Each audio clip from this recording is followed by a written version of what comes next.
A teacher got arrested because of me. All I was doing was using my Braille notes during an exam. I'm blind, so my Braille sheets are how I read, my accommodation for everything. During the history test, I had my Braille notes beside me, like always. Mr. Harrison, our teacher, usually just strict, suddenly focused on me. "What's that student name?" he asked, his voice sharp. "Are those unauthorized materials?" I explained they were my Braille notes, part of my accommodation. He shook his head. "Notes aren't allowed. Doesn't matter how you read them." That's cheating. For the next 20 minutes, I could feel his eyes on me. He paced, but his path always brought him back to my desk, his shadow falling over me. Every time my fingers touched my Braille sheet, I felt his gaze intensify. He kept muttering about integrity and fairness. Then he pulled another desk. "I need you to move," he announced. "To that desk, away from everyone. And leave those here." He pointed at my Braille notes. Confused, I tried to pick them up, but he stood firm.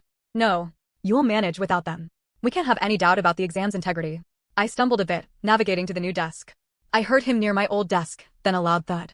He'd picked up my Braille notes and deliberately dropped them on the floor, scattering the pages.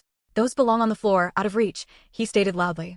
Miss Jenkins, the aide, started to step forward, but he cut her off with a glare. "I'm handling this. Just ensuring a level playing field." I couldn't focus.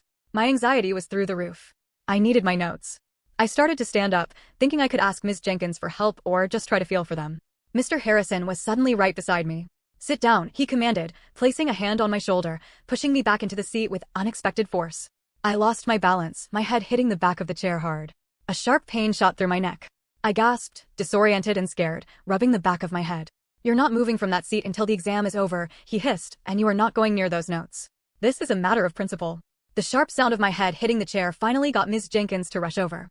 Other students were openly staring, some pulling out phones. The principal, Mr. Davies, appeared at the door, drawn by the commotion.